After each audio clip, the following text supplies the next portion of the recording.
Welcome, ladies, gentlemen, worms, birds, trees, to the Bidness, where we talk about arts, music, entertainment, and what's happening in the life of the COVID lockdown. Today we have some great guests here. I'm going to introduce you guys to Alex Wright from the Lexicons. Give him a wave. Alex from the Lexicons in San Diego, right? You guys are still that down in Southern California area. Yeah. Hey, playing true rock steady and ska. All right, and then we got Blake Hoshibata. I almost said it wrong because I typed it in wrong once. Blake Hoshibata from the Bandulus and formerly from the Long Shots in Portland. Then we have on a shared screen, we have two band members from Simple-Minded Symphony, Kevin Silveira and Jason Kincy. Welcome to the show, y'all. My name is Curtis, and we got Brian, returning champion, getting better every day. Brian. All right. So the show's really simple. We just talk about what we as musicians have experienced during the COVID lockdown and how we've used that to kind of better ourselves and learn, a new trade. Hey, I learned how to brew beer or bake bread or, take the dog for a walk or what. So let's... yeah.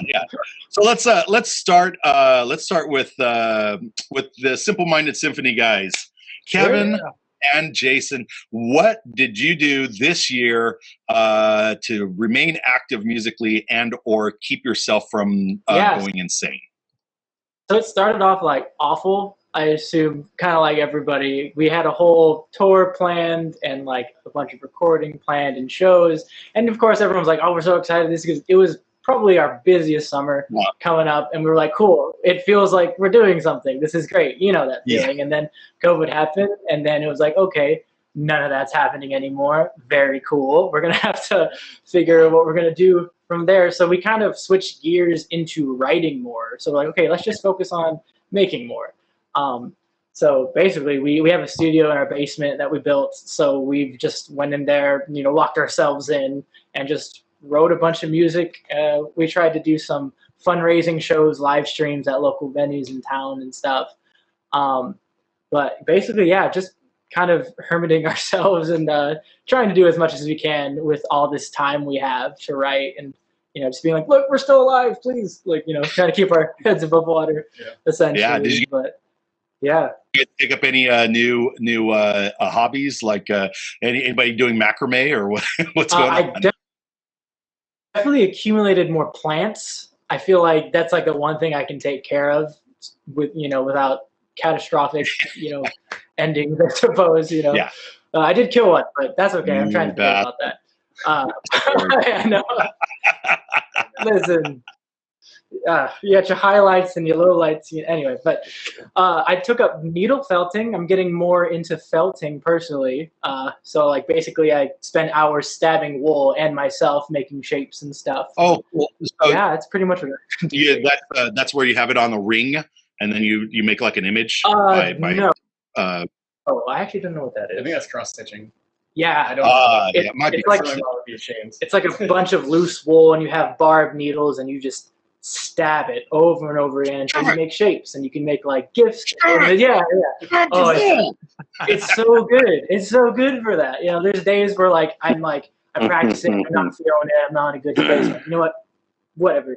This is what I'm doing all day. It feels good. Well, I have this thing that I use to get rid of all frustrations, and it's a giant pile of concrete slabs that I removed from the backyard, because the backyard used to be completely concreted over, and it was all broken and crappy. So I just stacked them up, and I literally have like a 25-pound sledgehammer, and I'm just like, king, and the neighbors are like, dude, what are you doing? And I'm getting better, so I don't have to do it. You can.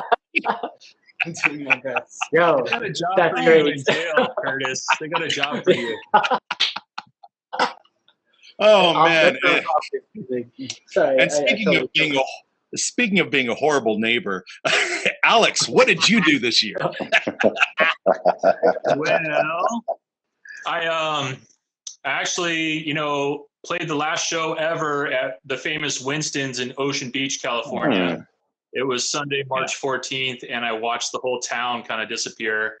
And then I missed a record launching show with Dave Hilliard, April 25th. And then I missed my dream show opening for the Scatolites, May 23rd.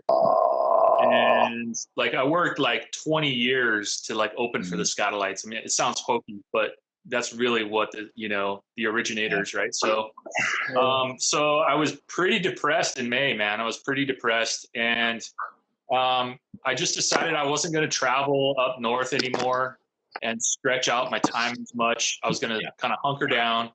And then I'm going to listen to myself, that little inner voice a little bit more. Mm-hmm. And I got this song on my first album called Yoga Pants Club. And I just decided 10 minutes of yoga with the girlfriend every morning. Nice. Could be the answer. It could be the key. Nice. To my sanity. Do you feel that your chi is balanced now? Well, it's self-awareness and the word is realignment. Aligned, right? Realigned with the source. Yeah. This is what I'm learning.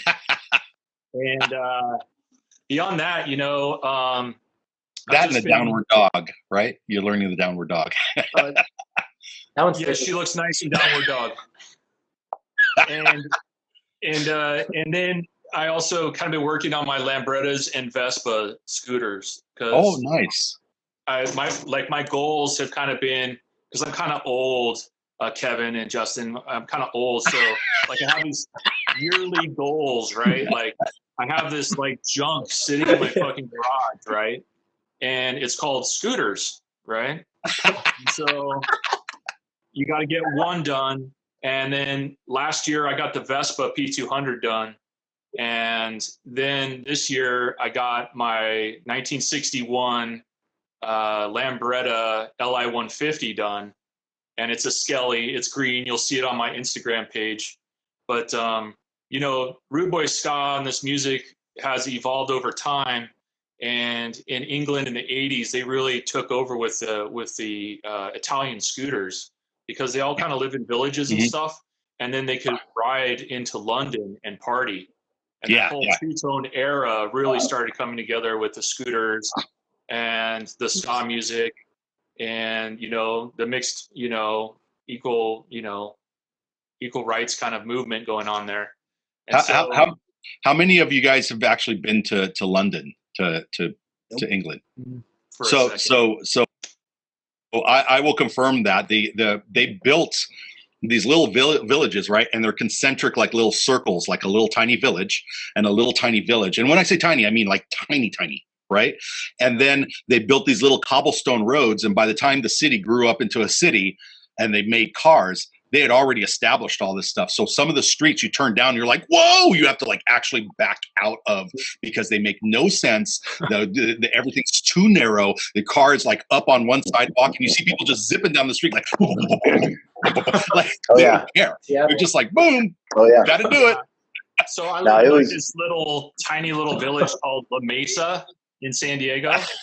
And that's where Black Lives Matter started this really cool protest rally. But I realized after about 20 minutes that it was going to get fucking crazy. Oh. So I bailed and went back to work. But that's where I'm from. And it's a cool little village town, And then I've also got these main arteries, El Cajon Boulevard and University, where I can go east-west in San Diego and I can go anywhere east-west I want. So I can go out to the beach pretty fast. But all of our clubs are kind of on El Cajon Boulevard. And I'm just so lucky to kind of live really close to the clubs I play, close to my friends who come to those clubs. And that's kind of what the music is for me, is trying to keep the scooter community together, the ska music community together. And so this whole I haven't been real busy. I had writer's block for probably 9 months. Mm-hmm. But recently, like the last couple months, I've been getting that writing going again too, where my guitar started working by itself. Yeah. And, like the new songs started kind of coming out better. And I was really depressed, man. So yeah, I'd say the scooters have kind of kept me going, and the yoga pants club. Yeah. Nice. Nice. Nice. And speaking of yoga pants, Blake, Yes. what kept you from going insane this last year? Yoga pants. It All works. hail the yoga pants. All Bow down. hail the Bow yoga down. pants. I've been working this whole time, so it's one of those things where, when in the before times when we were all steady gigging and doing the regular musician thing, it was always one of those things where I was like, except for like going to see shows, rehearsing, practicing on my own, and playing shows, I don't really do a whole lot.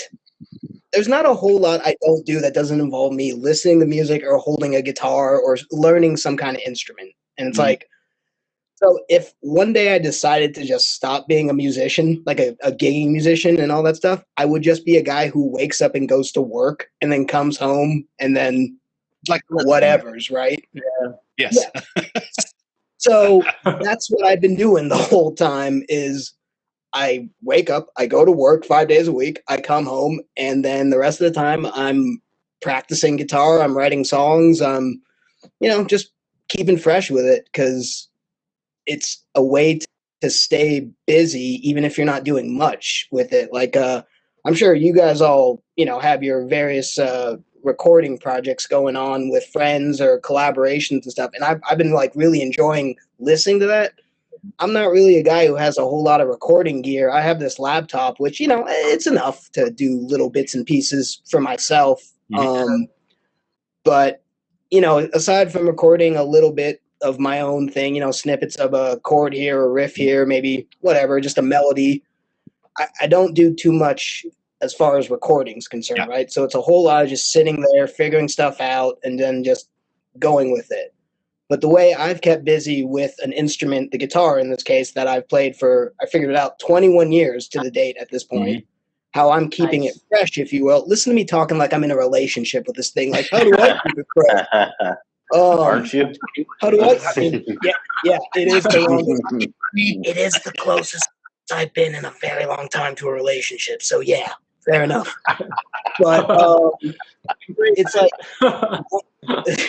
one day it's like super practice mode, right? Like all of a sudden I'm the music school guy I never could ever be, where I'd sit down, practice scales, practice modes, go through varying degree, this and that, whatever. And then the next day, none of that.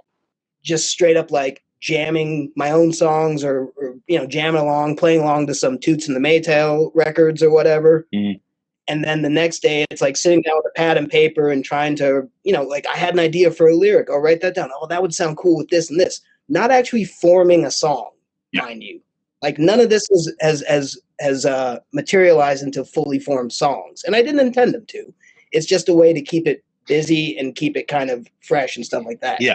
And the second thing is, and the reason I mentioned I've been working this whole time is because luckily I've been able to keep steady income coming in. So after 20 years of playing guitar, I finally decided to get into this thing guitar players have been telling me about for a long time called guitar pedals. Like effects pedals. Congratulations.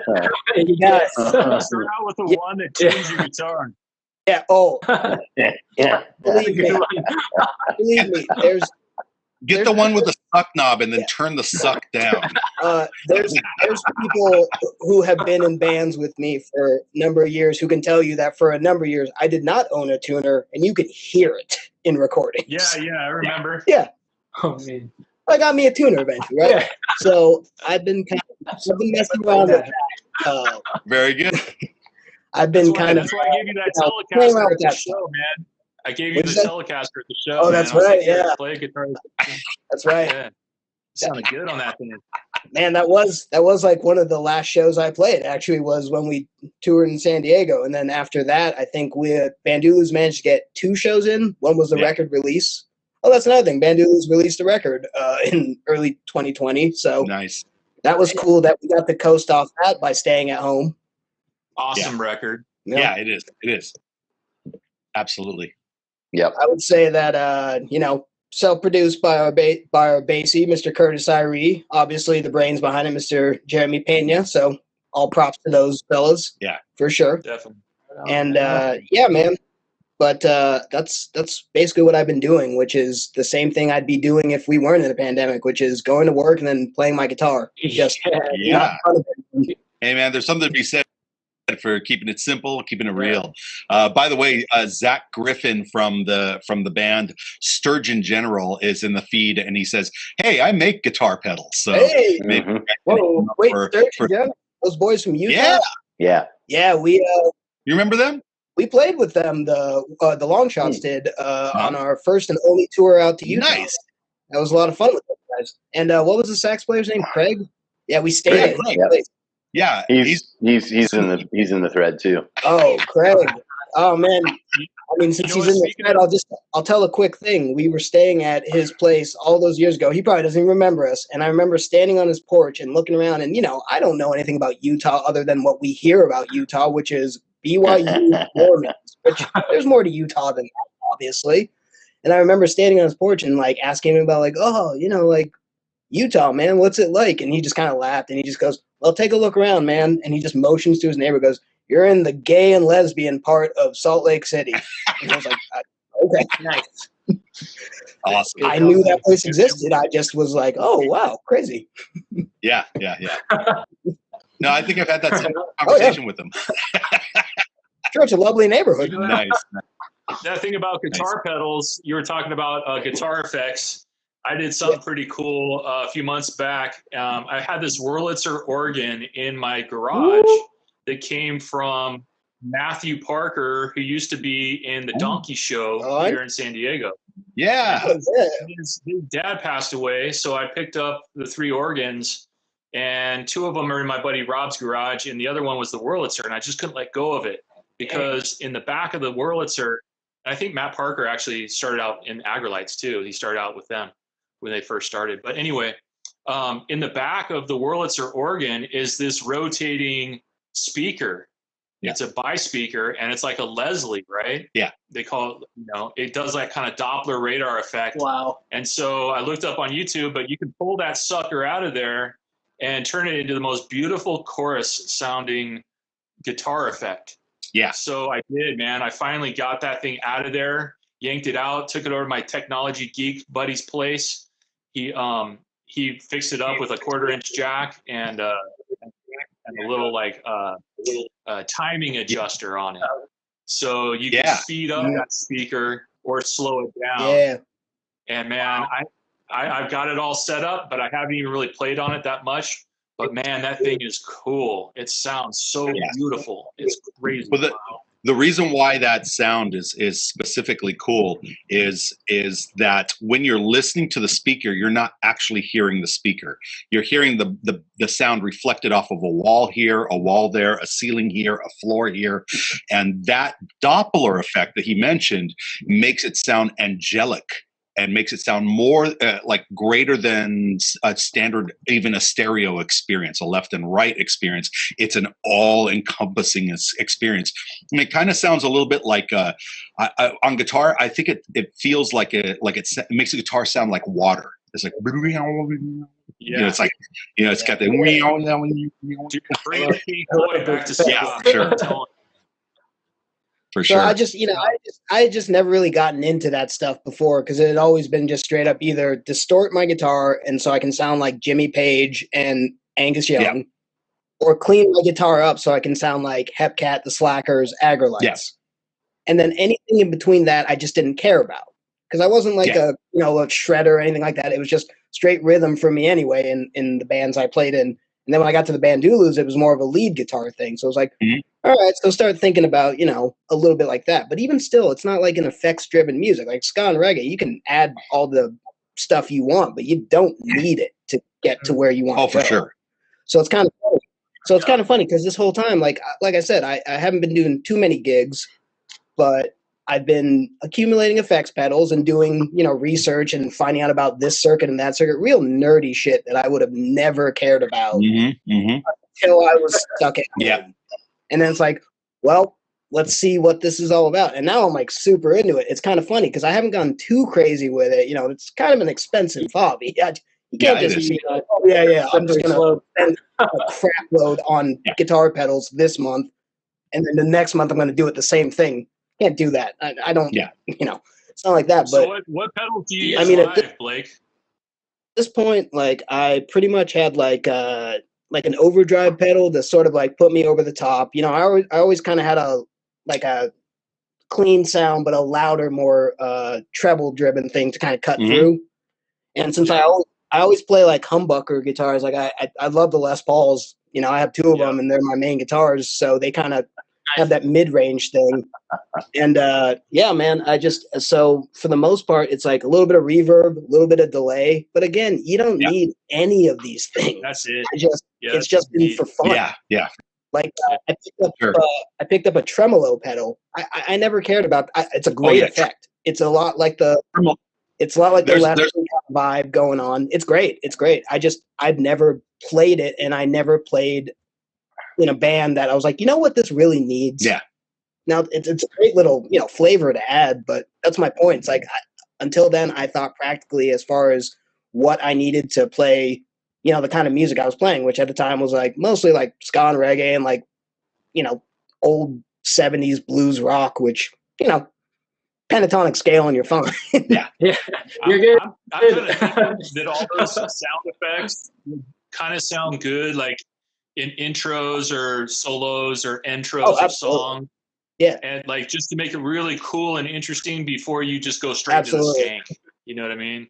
And that's the thing. When you go into the skank, I've heard bands, they're the kind of bands that like we're ska, but we have other stuff going on, and it's like they really love RX Bandits, so they're like super into like the heavy like effective. Yeah. Which by the way, I love RX Bandits. I'm fine with that. It's just that when you start doing the skank, it's like turn off the delay pedal. Yeah.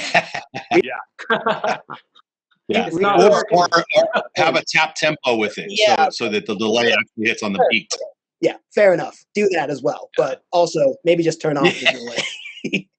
To me, it seems so hard to kind of improve upon what ska, like how awesome the unity is between all the musicians and the different parts, especially the melodic bass and the skank on the guitar. And I see a lot of like professional bands make their big hit songs pulling the skank out of the ska, like Mirror in the Bathroom, or there's a few of those songs out there where, they've lost the choo-choo train, man, the reggae train. And I've always tried to keep that as the main part of my sound. But I agree that, to make things more interesting, some tremolo or chorus or, interesting crap at the beginning of the song just to like expand the brain and then bring it all back to the center, Yeah. Gotta have that united sound. The band is just. So I'm going to make a suggestion for tones, for tonal quality, right? This is just based on my experience for the sound that you both are going for, and this is we're leaving the Simple Mind Symphony guys out because they're playing a newer style, so they have like really clean and really precise sounds that they're making. But for you guys, what I would go with is if you are using a tube amplifier, get a tube driver. Okay. A tube driver is going to give you a little bit of crackle, and you can make it into a distortion, but you're not really looking for that. You're looking for like a slight breakup. And so that's going to give you a little burn. And then, of course, tremolo is a must. Delay is a must because just having the ability to stomp and hit a strike delay at the end of a phrase, you want to have that ability. But the other ones that are overlooked are like a compressor pedal. So a compressor pedal is going to compress your wave down to the quietest part of the wave, so that when you do hit your tube drive, it brings it all up and it gives you like, and I'm going to give you way over the top version of this Santana. So if you listen to original Santana, he could play those solos that were just it's all one note, right? Well, he had all the tube drives up as much as possible. Then he had the compressor compressing the hell out of the wave so that the note never broke. So it keeps a nice, long, thick, syrupy sound to it. And that's the other thing. It's one of those things that when you play with a compressor pedal, you stomp on it and you're like, I don't get it. It's not doing anything. You stomp on it, I don't get it. You turn the knob up, you stomp on it, I don't get it. And then you put on the distortion and you're like, now that makes sense. Now that makes sense. I just got a Hot Rod DeVille amp, and it's a beautiful amp, and I have no idea how to use it even yet. So that's great advice, man. Yeah, for sure. Yeah, I owned a Hot Rod for years, and I might actually pick up another one because even though I love the amp that I'm using a 1963 Ampeg Reverber Rocket. And I love its sound when I'm in the crowd listening to it, but when I'm on stage, it doesn't like hit you in the gut. And that the deluxe is hits me in the fucking ear. Yeah.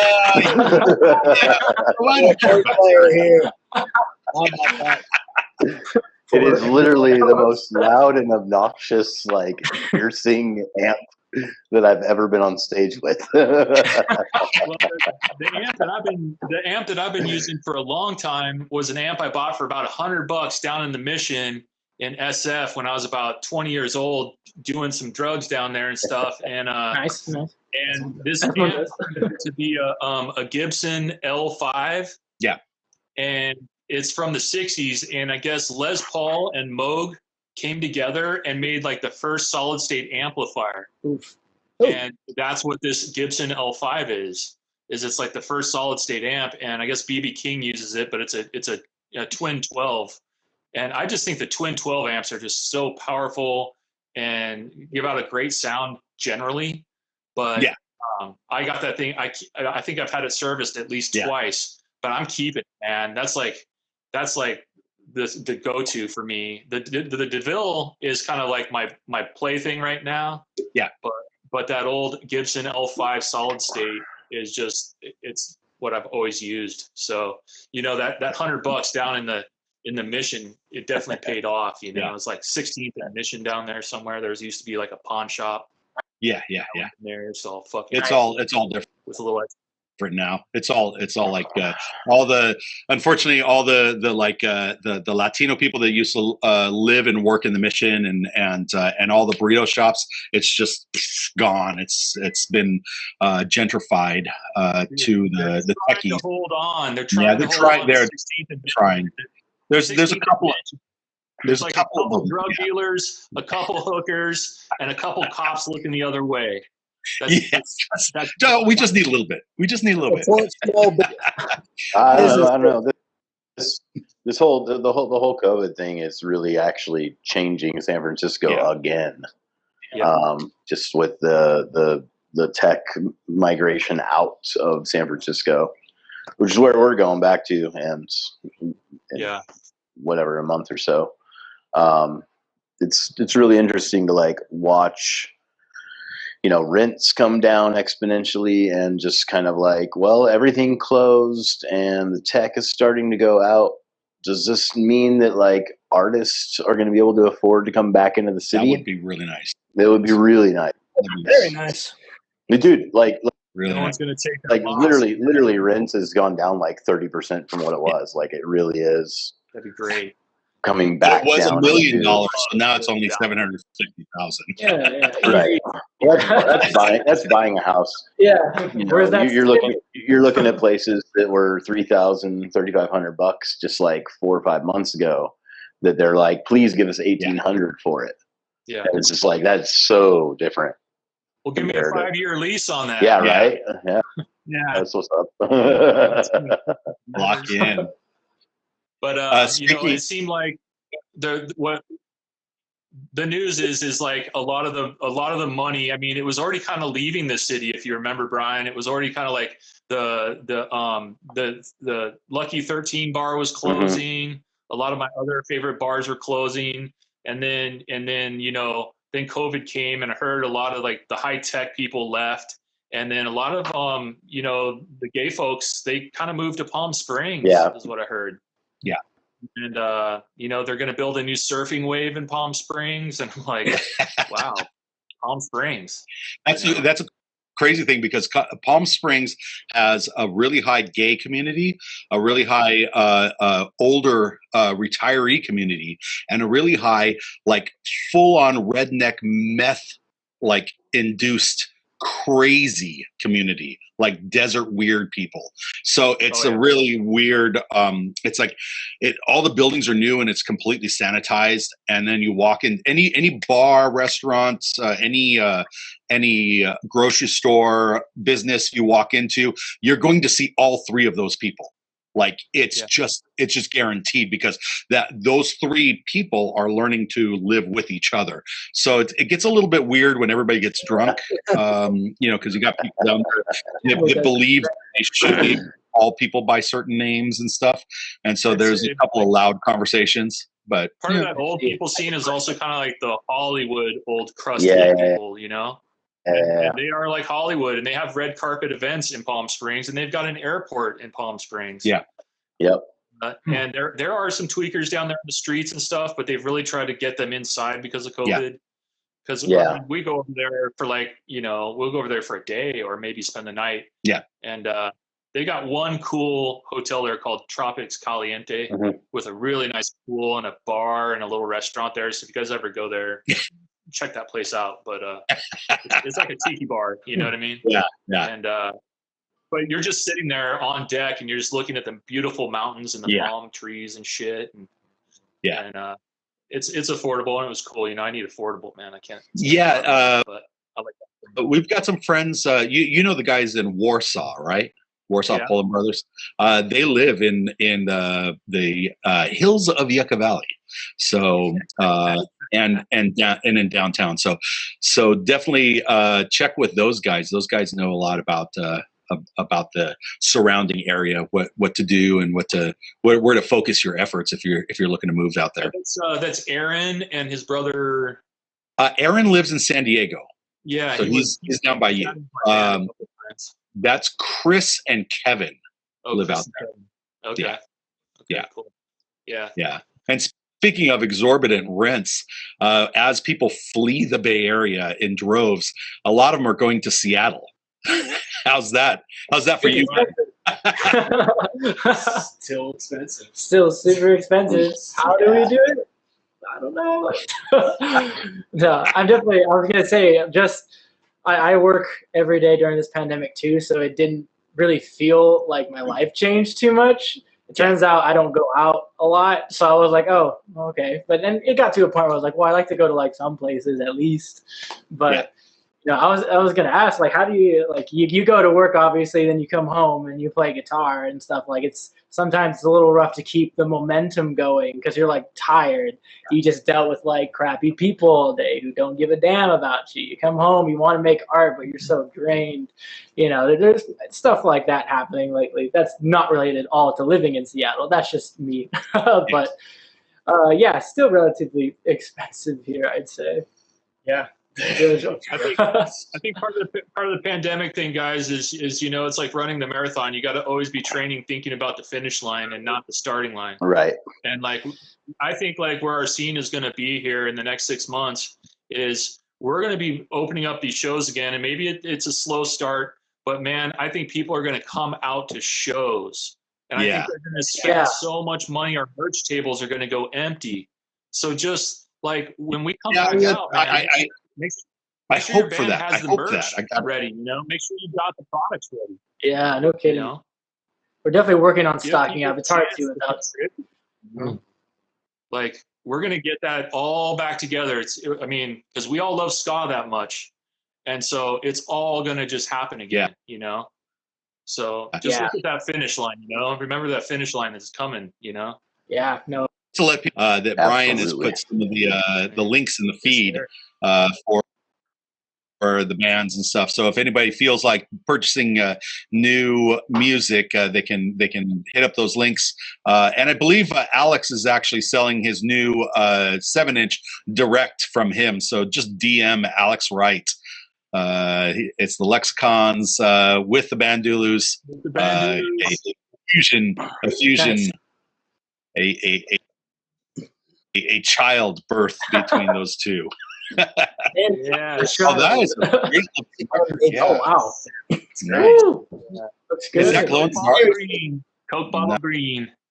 This was Nice. this was a weekend in Portland a year ago, October, and we got up into Curtis's studio there downtown Portland. It was gorgeous above this beautiful restaurant, and Curtis kept going downstairs and drinking more rum, and he did a great job producing this one with Jeremy and everybody on here. We got the girls singing on here, and man, that's the biggest blessing I have, is just having all my friends are so talented, man. I've been in this for like 20 years, and it's just like everywhere I turn, it's like, hey, I'm going to fly to Portland. I'm going to take my drummer, whoever else in my band wants to go, and then I'm going to record a couple songs Sunday and Monday. Yeah. And that's what we did, man. And it's hot, man. It's just, I'm so stoked on this thing. Nice. So if you want one, just direct message me on Instagram and I'll send one. I'm asking like a $10 donation, but hey, man, printed by Pirates Press Records, and it's 2 hot fire songs. So, if you want one, just let me know. Nice. Craig Waddell is in the feed, and he's from Sturgeon General, and he says, "Man, this show is amazing. So many friends I have that have stayed at my place. I love this, Brian. You hot fuck." Also, John Roy from Unsteady is saying hi. He says, "Look at all those pretty band faces."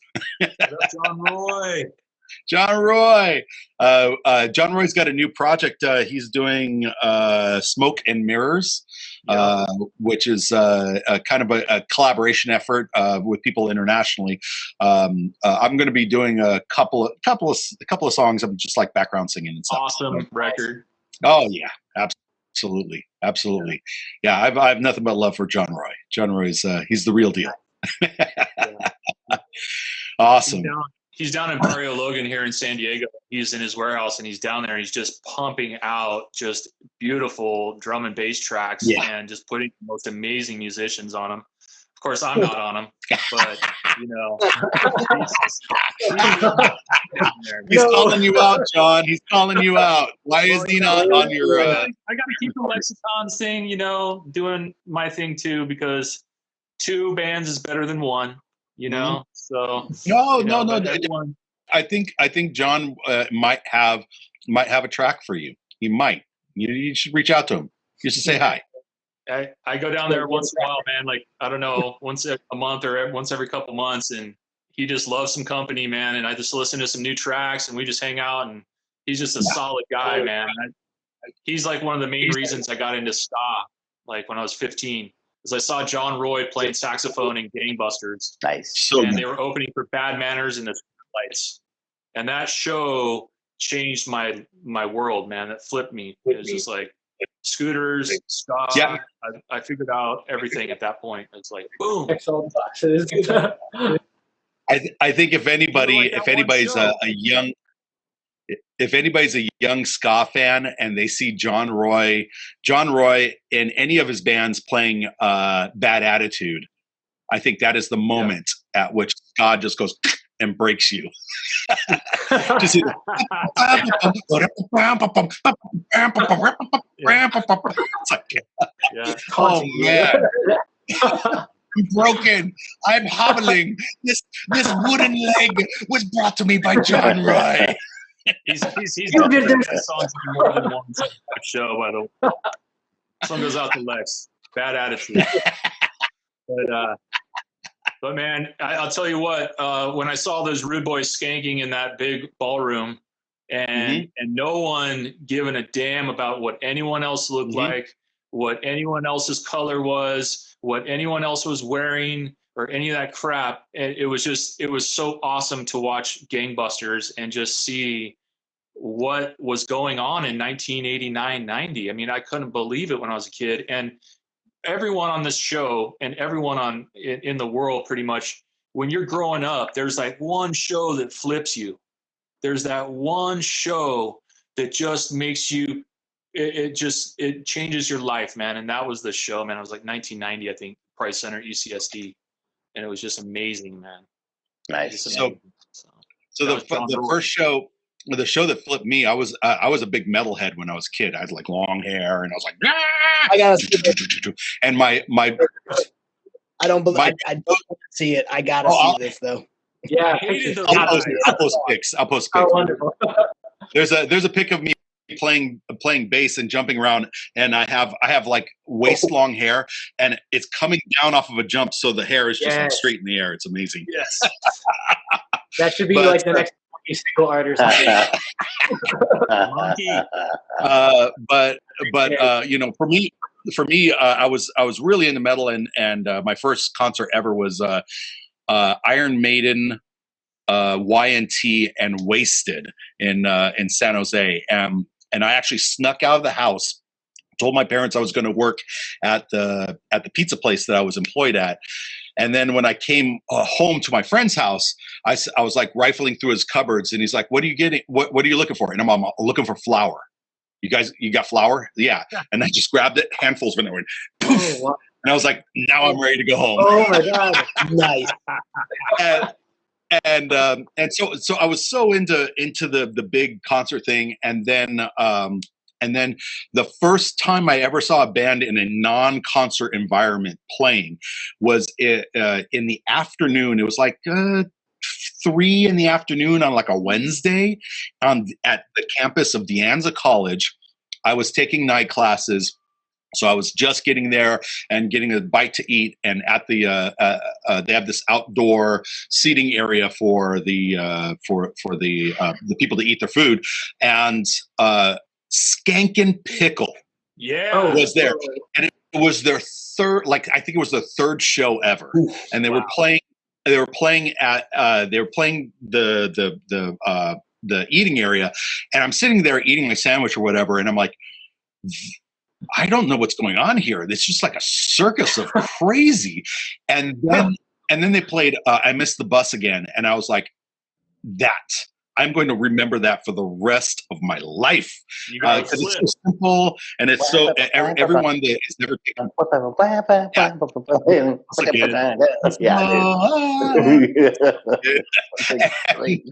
And I was hooked. I was hooked, and I immediately talked to them and said, "What can I do to get into this?" And they were just like, they were new to it too, and they were just whatever, you get some friends and blah blah blah. Well, I bounced around from metal band trying to make it into a ska band for a while. So a couple of groups, and it always failed. And then finally I got a friend of mine had brought up doing a ska band, and I was like, well, now I'm in like 3 projects, so I don't know, maybe it'll work. I don't know. And then we all got together and we sat at a table, and I was like, you know what? Fuck it. I'm in. Let's do it. Let's make this happen. And that's how Monkey got started. And it was kind of like at some point, I think for me, how I justified when you turned into a monkey. well, how I justified it to myself was that even though I was in all these bands that were experiencing like moderate amounts of local success, I felt that I didn't know enough about music at its core. So the only way that I could do that is by learning how to play keyboards, right? Because once you play keyboards, then you know everything, right? Supposedly.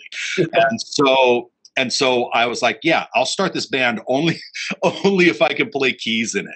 And so I played keys in Monkey for the first 8 years, and then transferred to guitar later on when we kept dropping guitar players like crazy. Wow, So no kidding. long sordid story, but that's my experience. That's how I got into this whole thing. But yeah, you brought that up. It totally reminded me of my first time seeing ska and how much it meant to me to see just people just off the chain, just doing whatever. Like I'm in a band. Other guys, what were their shows that flipped you guys? So I came in pretty late to the scene, but so I was introduced mainly to more third wave bands. Like I was really into Real Big Fish. I was like, oh my God, I'm hooked. Like I heard Sell Out and I was like, holy crap, this is like it. This is what I want to do. Like I was in band with Jace. I was in band with most of my bandmates, and we had our horns, and we were like, okay, how do we make music together? How do we do this? So I saw Real Big Fish and Streetlight Manifesto at the King Cat Theater, and that's when I was like, okay, yeah, I want to do this forever. This is what I want to do. Yeah. But that was personally mine. What about Jace, man? You have any shows like that, Jace? For sure. I remember my dad, when I was living in Virginia, drove me and a friend to the 930 Club in DC to see Streetlight. And I actually saw Jim, the tenor player, on the street beforehand, and I was like freaking out, like, oh, do I say anything? Like I didn't, but like, oh man, I really wanted to.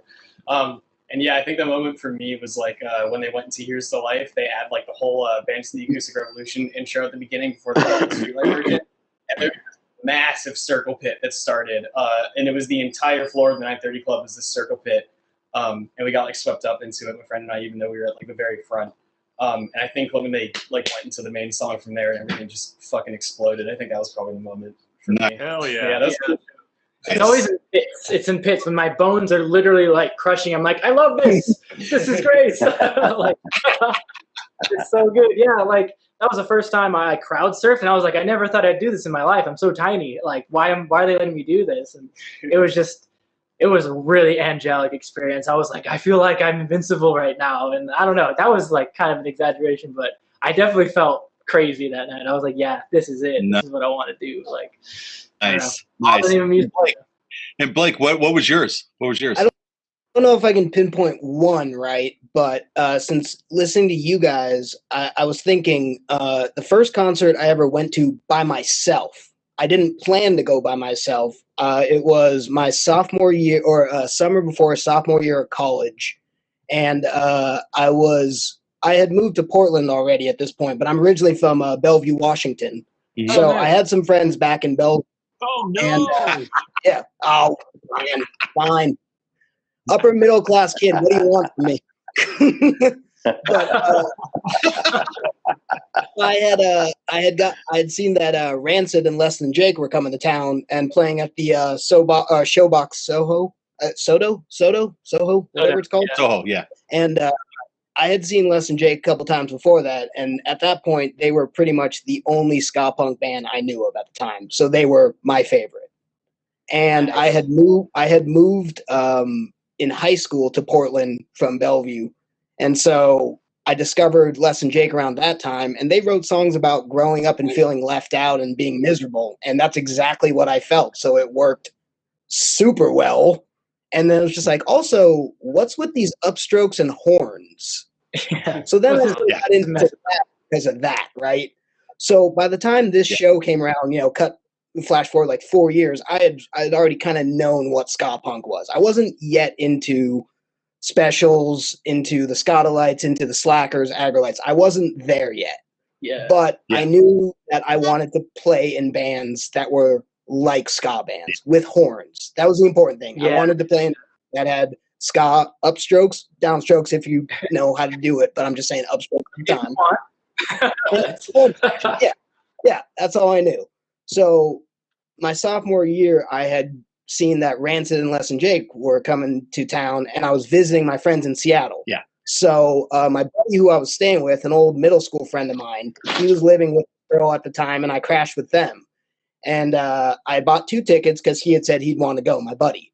That day of the concert, I met up with him, and he'd been knocking back a few, shall we say. And so how I met up with him was I get to the concert, or I get to the show box. His girl's car appears around the corner, and she's driving up, and he's in the passenger side, and his window's down, and there's puke all over the side of the car. So the puke mobile arrived, and my buddy's looking at me like, I don't think I can go, man. I'm not feeling great. And I was like, yeah. What happened? Congo, sorry, it's gross. So I ended up being like, whatever, man. He's like, I feel bad, man. Let me go scalp the ticket. And I was like, dude, you're throwing up right now. Don't like whatever. Just pay me back. Just pay me back the money. Fine. Or don't. I don't care. It's fine.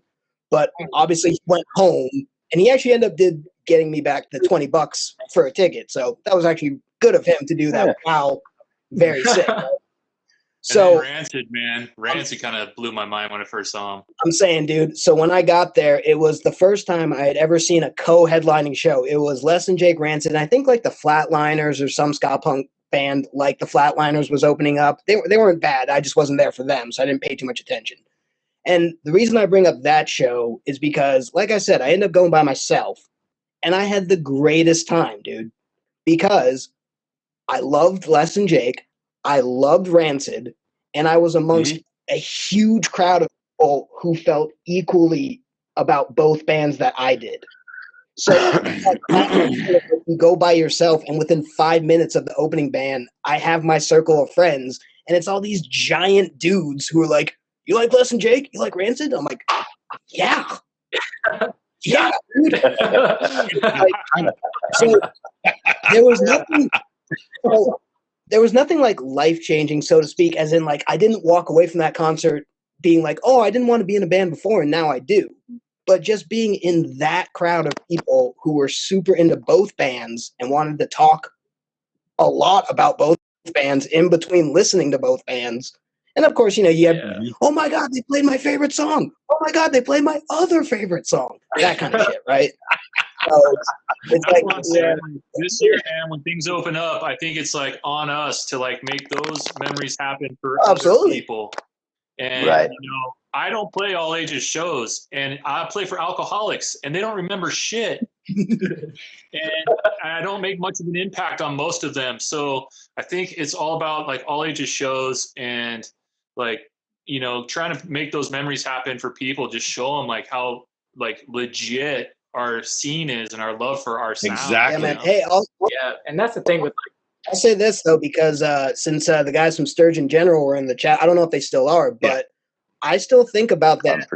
Utah, that one Salt Lake City show I played, because it was an all ages venue.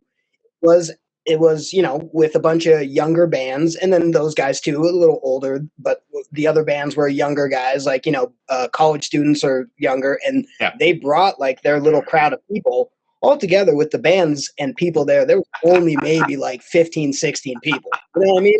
Yeah. But the crazy thing is Salt Lake. Yes. Salt Lake represent. But the crazy thing is every band, these 10, 11 kids plus band members went crazy. Absolute ape shit.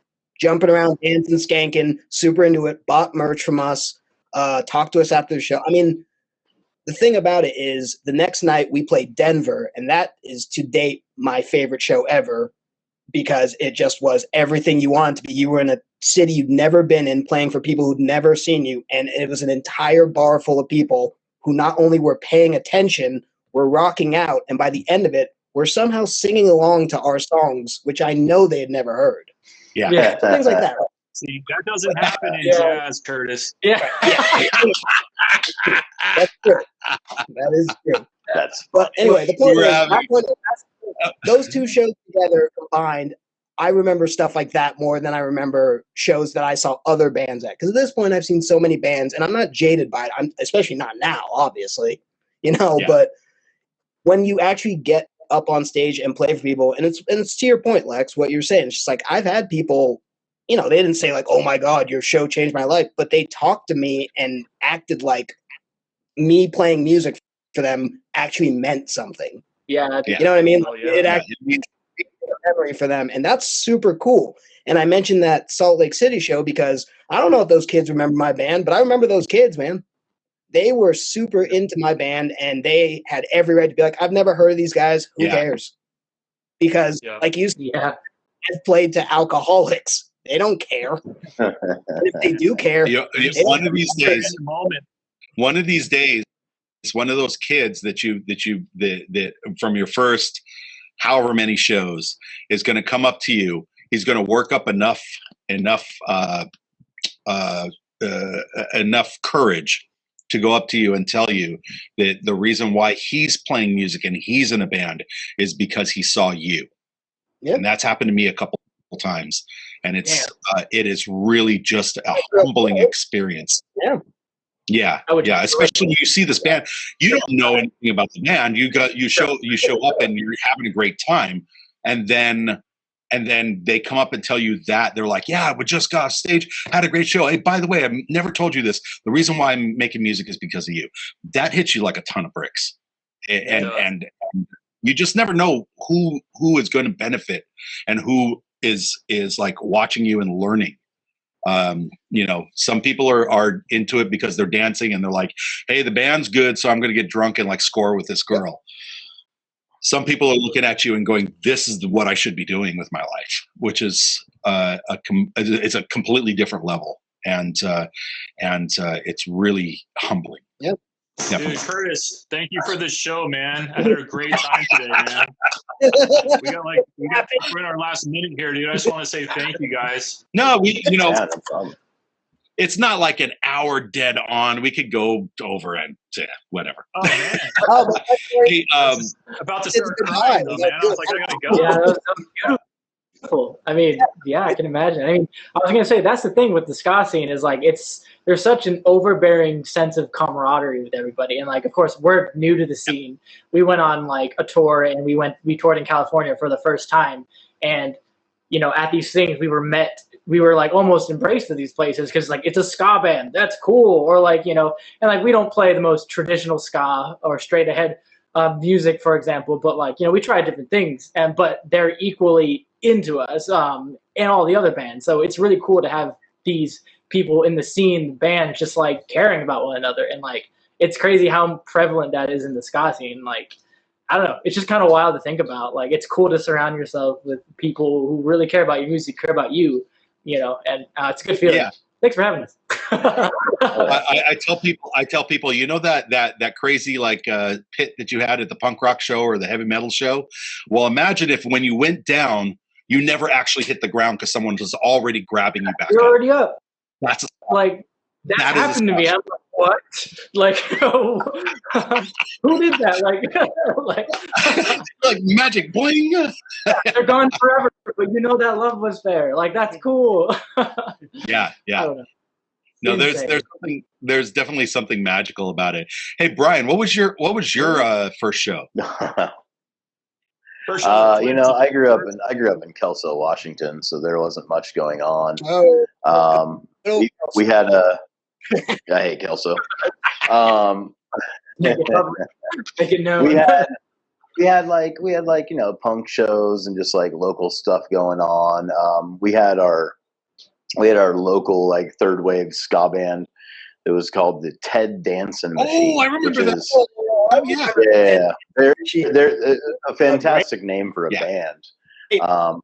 But they were all my contemporaries. We were all like grew up in middle school band and high school band, all this stuff together, and they started their ska band.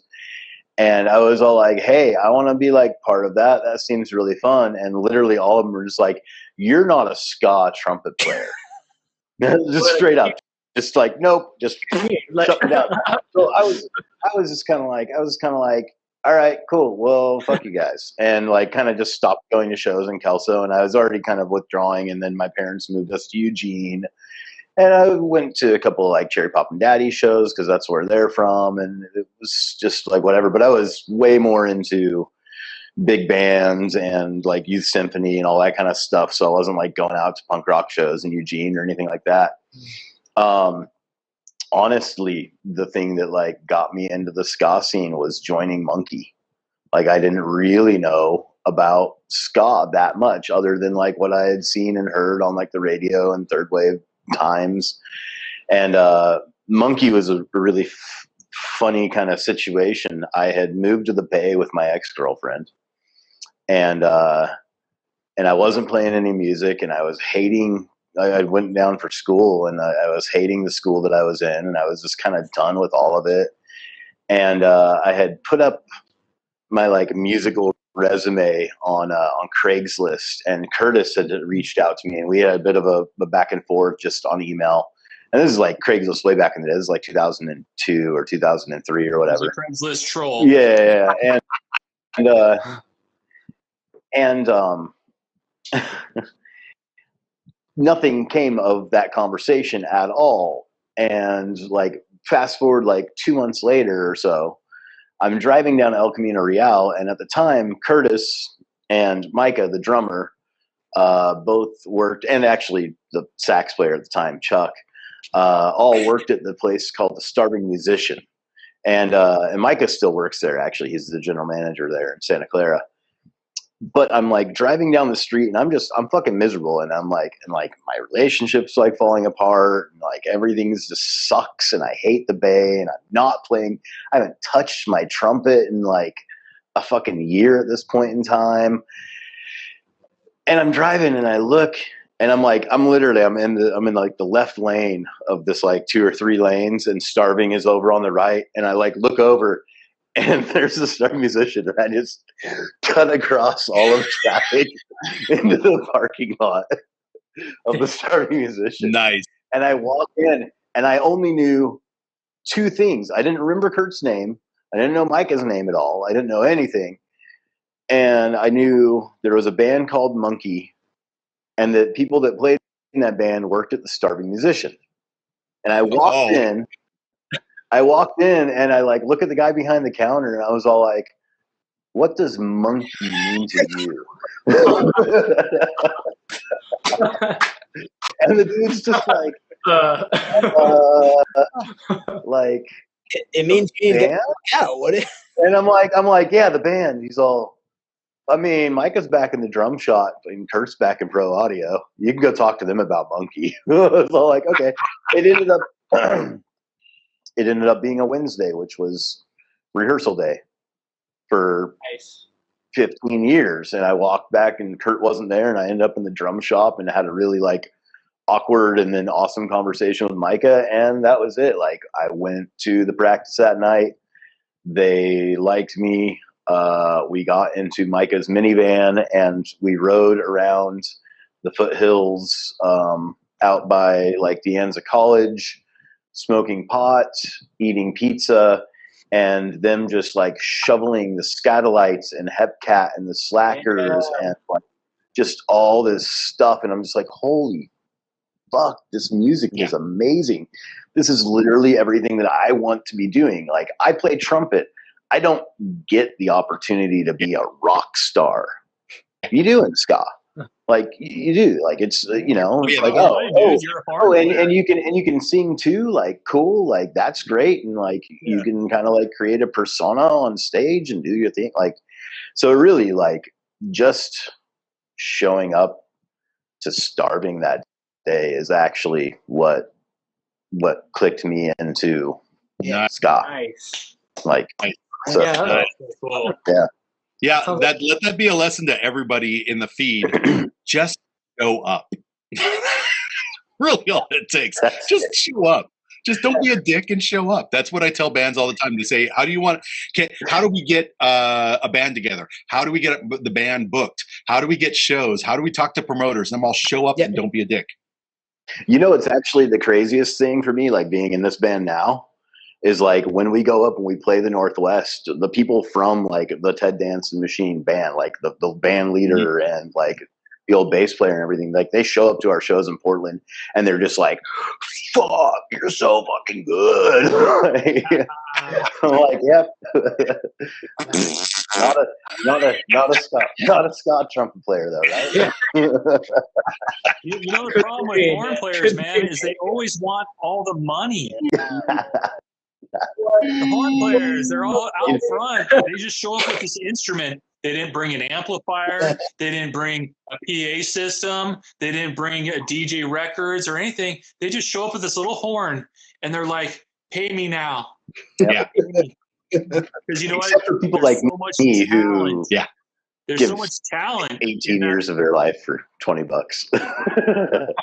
It's you have to be so smart upstairs to know your instrument, to represent your instrument, and then be able to represent your instrument with 2 or 3 other horn players and do it correctly. And that's where the magic happens. And you know, I'm a horn player, obviously, but I realized as a frontman with, microphones and guitar now and amps and stuff, it was so much easier just showing up with an alto saxophone. Yeah. Roden must be fucking nice. Oh, I absolutely adore how little breakdown and setup I have. I bet you do. I get in there. I'm like watching the guitar set up. I'm watching the bass player set up. The drummer sitting there for like 25, 30 minutes, just like wrenching on shit. And I'm just like, cool. And then everybody's like, okay, cool. And they get their first strum, and I'm just like, plink, I'm ready. Yeah. And that is partying longer. And that is why we fired our piccolo player. Hey, could you pick something up? Pick what up? I already got it in. I'm gonna need $200 a show and a roadie for my piccolo. Thank you very much. Yeah, we actually got told that once by a keyboard player. He said he had played with us for like 6 months, did a bunch of tours and weird stuff, and then he just one day said, "Yeah, in order to show up for practice, you're gonna have to pay me $35 to show up to practice, and then you're gonna have to pay me $200 a show, and you're gonna have to hire a roadie to put my stuff together." And I was like, and we like the last practice we had before was like totally awesome, and everyone was laughing and having a great time. He just like snapped overnight, like, this is what I should be earning, and you should be paying me that now. And I've always this is kind of like my mantra in life is I love the energy behind people that want to make something happen. And people that are looking for a paycheck don't necessarily want the music to happen. They're not like give it to me, I am hungry. They're like, no, you need to pay me. And I'm totally cool with bands doing that and musicians doing that. And for God's sakes, I wish we all got paid well. Yeah. But to have that initial conversation with someone that says, I am so hungry, I could eat this instrument. And then you hear them and they're a little rough around the edges. They kind of suck a little bit. I'll listen to it and I'll go, you know what? That can get better. But what can't get better is the attitude. You have a good attitude about music and things will fall into your lap. And that's the magic. That's where things happen. And that's where relationships happen. And that's why all these bands are still talking to each other. That's why I can like call up all you guys all over the world and people are like, fuck yeah, let's talk. Because these people aren't about the money. It's obvious they're playing ska. I know. You put yourself in a ska band, you got like 8 fucking people. No one's getting paid, dude. Like, no. That has been the funniest thing about this whole time is, of course, the music industry is hurting like everybody else is hurting during this. Of course, we know that. And sadly, we've all been around long enough to see venues that we all love just because raising the rent and, even non-pandemic things, just how life goes, unfortunately. Yeah. And this whole time, the music industry's been hurting. And then, I understand, like, there's big bands out there that are used to just showing up and, a lame night is when only 5,000 people show up for their show, right? Like they didn't sell out by 1,000 or something like that, right?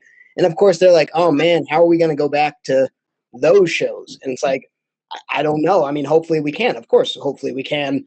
But the funniest thing to me is like, I don't know, man. I've been doing this a long time and I've played to big crowds, but I played to a lot of not big crowds. Yeah. For a lot of not money. Yeah. So it's like, it's those exposure bucks. It's like, dog, open up a venue and I'm back to normal. But I get what shouldn't have brought up money, man. But when you got those fantastic like guys that are ringers, and they really do deserve the money. I mean, I really do want to pay everybody in my band because I got some seriously talented people who are on their instrument for 10 hours a fucking day, way more than I am. And I try to do my best to pay those people. Yeah. I mean, to pay everybody. Right. I'd love to see clubs pay bands better. And I'd love to see more merch being sold at shows. And I think that's going to happen when all these people rush back to clubs to have fun. Yeah, hopefully. I mean, the thing that I'm worried about is will the clubs even exist at that point? So So that It might be outdoor events. yeah, it's got Wow, huh? to be outdoor events. It's got to be backyard events. I really think that like when like venues come back into play, that like we're gonna see a little more of the 90s thing where it's like you're playing like the Woodworkers Hall or the Elks Lodge or just like these all ages places that like sure they have bars built in so people can grab a beer and do whatever, but like it's just gonna be like local promoters getting the hall and renting it and like doing that thing to start. Like, there's going to be bars here and there that are playing. There's going to be clubs here and there that are still existing. But I personally think we're going to see a little bit of like a 90s throwback when music comes back into it. Yeah. So just a little more on the DIY level than anything. So it's going to be sick. I'm so excited for that day. Oh my god! I think about it I'm at work. I'm like, I miss shows. Like every day, me and my boss miss shows. It's depressing, but I'm sure we'll get there someday, and it'll be. Yeah. I've been standing on stage with a microphone and seeing all my friends out in front of me, man. I dream about that like at least once a week, man. Just like I'm just like, I miss it so bad. Weird. It's lyrics that made no difference to my life back then make a lot of difference now. In Billy Joel's Piano Man, he says, the piano sounds like a carnival and the microphone smells like a beer. And they sit at the bar and put bread in my jar and say, man, what are you doing here? That's what it's about. That is what it's about. God, it makes me feel fucking emotional right now. So, So you know what? That brings up the last conversation, which is, what do you guys individually think we can do to not only get the ball rolling in our band, but to start the new revolution or the new explosion in art and creativity and everything? How are we going to make that happen? Do we talk to backyard promoters? Do we talk to people doing bands and trade files? I mean, there's so many different takes on it right now. But I think that with these little group talks, we can actually come up with really good plans on how to do this stuff. So, I mean, let's, Blake, you've had a lot of time sitting in your house, apartment, whatnot, just strumming the guitar every once in a while, clicking on a pedal or two with your finger here, turning the knobs. Have you also thought of what's gone through your mind? Like, man, everybody should be doing this. So, when this thing really got into full swing, let's go ahead and say June, July, when people were kind of done with maybe tomorrow we'll get to rip off the mask and go back to normal. Because, in March and April, people still thought there was a chance. I guess we're all in different parts of the, West Coast, except for Brian's in Hawaii, but we're all different parts of the West Coast. So I don't know what the Midwest and East Coast we're dealing with, but I know around here it was that kind of idea of okay, this sucks. No shit. What can we do? So it's funny that you bring it up like that, right? And the funniest thing is, people started going, oh, well, maybe I'll start brewing my own beer, baking bread, going for more hikes. There's workout stuff that I've never even touched, blah, blah, blah, blah, blah, right? The other thing is, there's always been that shitty guitar in the corner. And I've never thought about it till now, but I want to learn, I don't know, a Tom Petty song or something like that, right? So I've actually seen a bunch of my friends who were always kind of into music and grew up the same way I did, just smoking pot, jamming in the garage and listening to Zeppelin, and Frank Zappa and all those guys and just being like, whoa, right? And it's like some of them, life got in the way and they fell off and put down the guitar, put the drumsticks away, didn't touch the bass as much. And now with this whole thing happening, it's like, well, why wouldn't I bring this up? So I've in talking to my friends, I've literally seen what good just plucking around on an instrument that maybe you've always wanted to learn something. Yeah. Like me, like I was mentioning before we started recording, I bought a couple different slides and now I'm learning how to play slide guitar. It's Nice. it's a new avenue, and it's a lot of fun. And it's got me to open up to listen to more songs. Like I've always been into the Allman Brothers, but now I'm more into the Allman Brothers because of all that stuff, right? But the funniest thing about this whole situation is you see on social media the ugliness of social media. You see people being like, "Well, why don't you just learn an instrument?" It's just like, fuck you. I have bills to pay and my kids are sick. Like, don't tell me to learn an instrument, you asshole. And I'm over here in the corner, single and no kids, like, actually, it does wonders for your mental health, but I get what you're saying. Like, far be it from me to tell you to just go off to the room alone and pick up that ukulele or something and just learn a song. That doesn't solve everybody's problems. I know that, but it's like, it's done wonders for me, and it's done wonders for my friends, and I bet it's done wonders for everybody on the screen to even just pick up a instrument, even if it's we all pick up our instruments and we play and we go, God, I suck today, man. Like I'm terrible today. I did one of those the other day. I picked up my guitar after jamming around all weekend, and I picked it up yesterday on Sunday and just been like, God, I suck today. But it was just me sitting in my room. I kept playing. Yeah. And I don't know, and I don't know if that's gonna just be it for everyone. In fact, I know it's not it, but it's enough for me, and so that's all I can go off of. Is sometimes the simplest things, man. And you might think I don't have time to do this, I don't have time to do that, and I get it because I'm not in your situation. But just the littlest things, and for me, it's music. But for anybody else, it could be as easy as like I have a friend who started a garden in the summer. Nice. I mean, he was never a garden person, and now, like, I texted him, and he's like, "Oh, my tomatoes." I'm like, "Okay, prize-winning tomatoes." My tomatoes are No, I get that. Like encouraging the next generation, even if they're not older, younger than you. The next generation of musicians to just try. Something. Something. Yeah, try writing a poem. Try. My girl said I'm going crazy here. I don't like my job. I feel like it's just a nonstop cycle of like wake up, do your job, go to sleep, and stuff your face full of calories. And I said, try knitting. I actually said that, and she tried it, and she's like, it is so frustrating. And I'm like, yeah, but you're getting better at it. Yeah. You're getting better at it. Concentrating everything on that. Like, it's so frustrating, but I want to get it. Like, exactly. Hey, Jason, what do you what's gone through your head during this, and what do you think you could do as a person, or everybody can do as a person, to encourage the speed of recovery and move the ball forward?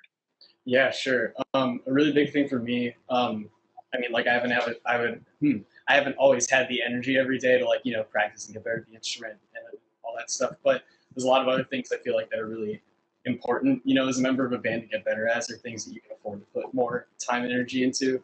Myself, right now I'm doing all the tracking and production for our band. So nice. Just trying to get better at that, do more work associated with that maybe even work that isn't necessarily part of the band, just trying to hone my craft in that. And Kevin has been doing, I mean, I'm sure he'll talk about it, but, he's been doing a lot more working with video stuff, which, we've been trying to both kind of get better at our own things outside of music to help the band push that forward. So I think any time and effort put into, obviously you want to get better at your music crafts, and that's always part of it. But there are a lot of other components to being a musician, especially being, an online musician or running a band. There are a lot of other components that go into that.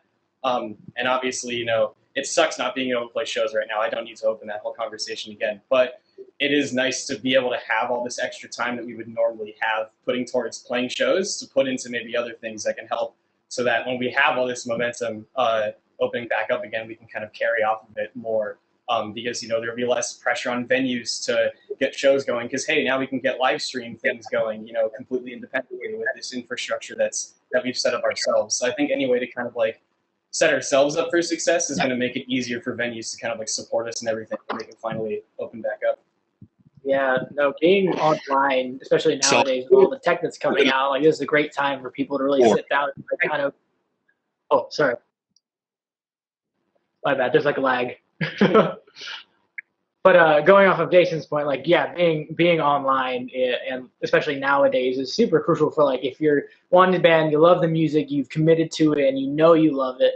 But the question is of sustainability. If you're like me, I hate working. I hate being forced to be somewhere, but I love music and I love video editing, for example. Like I'll do that. I'll sink so many hours into it, and it's like learning how to love it productively. Not trying to sound so like you must make a profit off of it, but also like knowing how to brand yourself, how to like put yourself out there, put the right foot out. You know? All of that's important. That's kind of and that's kind of what we've decided to do for ourselves. It's like, okay, we can't obviously play shows right now, but we can just hone what we look like online, what we sound like, and it's great because Jason handles all the audio, I handle all the video, and then we just kind of cram them together. And it's like, cool, that's it. Like that's what we look like, and then we send it off into the internet, and hopefully it does something for people. You know.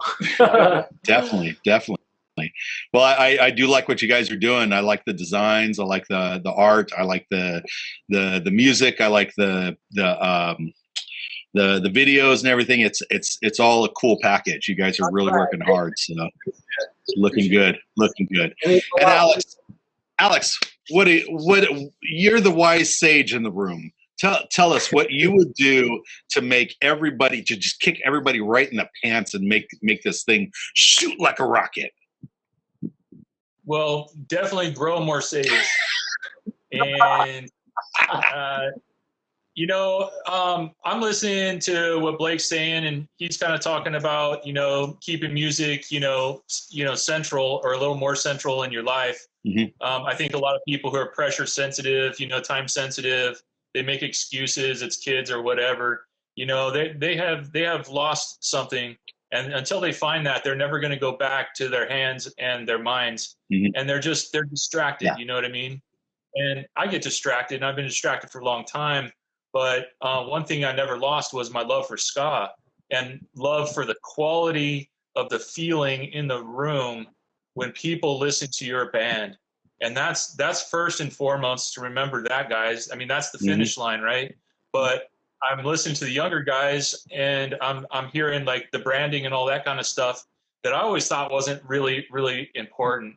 Like I was always kind of more of a lifestyle oriented type person, even though I'm an artist. I'm I don't silk screen anymore because I did that for a living. And so silk screening became something I kind of detested after time. But it's something that maybe if I did more of that and put more merch on the table, I think, I want to go back to that whole get your merch table full and saturated, because that's how another way you can really give back to the people who really love what you did on stage is you're capturing for a long time, for 8 years, I thought I was a professional musician, but I had no recordings to sell. I had nothing to sell. And so really I was only as good as my last show, regardless if I was the fucking best or whatever you think you are at that show. If no one has anything to take home with them, a digital download or a free song or whatever, if you can't use that and connect with people, you're never going to get big, in people's hearts and minds. And so I'm going to try and stay focused on just making the best 7-inch I can possibly make this year, or put out another, 4-song 7-inch and do a split 7-inch with John Roy's band, or do a split with Monkey, or do another split with Bandulus, or do another split with the Symphony, because let's do it. It's so important for us all. Pollination. Yeah, to go in, because you guys, they have some, you guys have some talents and some drive that maybe somebody like me at 45 years old is kind of lost or kind of missed out on as far as the technology. Yeah. Like when I started recording music, it was like a little 1/2-inch tape. And when the red light went on, it was time to record. And it was like no mistakes. Damn. You know what I mean? Yeah. Now music is so different. You just got to get the good performance recording. You got to get the best performance you can. Even if you make mistakes, you continue on. It doesn't have to be perfect. You fix it all that shit later. so we can really kind of perfect our art better. And that's what I want to do, is kind of go back over my Instagram and go and kind of streamline all the color, make it look great, you know, make my merch table look great, make my album covers kind of all look really good, you know, have like, you know, eventually like 10 7-inches sitting on deck, you know, for people to buy, you know, because nobody minds paying $10 if you got quality songs on there. You know? And my friend Augie did the artwork on my 7-inch, and I was eventually, I mean, at first I wasn't even going to have a cover on my 7-inch. And then I thought to myself, you know, not only did I put into this, but all my friends from Bandulus put into this, Bob Limos on drums put into this. And we've got, you know, Curtis, we got like 20 plus years in this biz. So we owe it to ourselves to make our bands look good. And I appreciate, you know, some kind of Symphony coming in and saying, hey, you know, it's important to look right. You know, we've been spending time trying to look right and sound right, but trying to get that job done because we've had this extra time. And I think that extra time has kind of been a huge blessing for all of us, man. It's given us less excuses to make and more drive to try to like get closer to perfect, you know, closer to what we want. You know, so for sure. I just said, you know, that's kind of what I'm taking from our whole thing. And as far as like the progression of the scene, you know, if all the bars that get this PPP money actually come back out, eventually, you know, it'll come back to what it was. But in the meantime, I'm seeing like outdoor shows outside of cafes where it really nailed the kids. You know, when I was a kid and I saw those free outdoor shows. Let's just start hitting up with some of those free shows outside, and let's just start bringing the people in, you know, and have the merch there for them, dude. And those kids will, dude, they want to support. The adults want to support. You know, the people want to support us. We just have to give them the chance to do that. Yeah. Yeah, I wouldn't mind like setting up the band on stage in the club, and then also setting up a little tiny cocktail kit outside. So the passerbys, it's just like, you know, it's the best night of your life. Get in here. It's the best night of your life. Get your ass in here. Get your best night of your life. Get in here. I don't mind doing that because and you know what? And the horn section, man. Make sure your ska band tries to have a horn section at every show. That's another thing I'm going to try to do, because I swear to God, dude, when I pick up the saxophone and I start playing the saxophone in the bar, all the eyes just travel over to me, and it changes the vibe. And I think Brian was right. You know, it's like, man, they see that horn player and that section, and they see men, they see women, they see people of all colors, all coming together and making that sound so sweet. And that is another thing that defines us as ska musicians, is to have that nice horn section, be it way out in front or even just as background sound on stage. Absolutely. The horn section just brings so much legitimacy and vibrancy and just visual stimulation to people, man. When they see you blowing through an instrument, there's something special about that wind instrument that I can't really explain. You guys all understand what I'm talking about. Yeah, it's a voice. It's a voice, whereas the other instruments are a rhythm. But wind instruments can be a voice, can be the core of someone's soul, what they want to say, but they don't know how to say it. And then someone says it in a saxophone or a trumpet, and they're like, "Yeah, I feel that. I feel that." Yeah. Well, I feel it's definitely. I feel so honored being joined by you guys. You guys are great. Go out, multiply, take over the world. Let's do it. All right. Thank you very much for hanging out. Let's all tour later this year, you guys. Let's tour up later this year. Let's all get some shows together this year. Yeah. Make it happen. Yeah. Make it happen.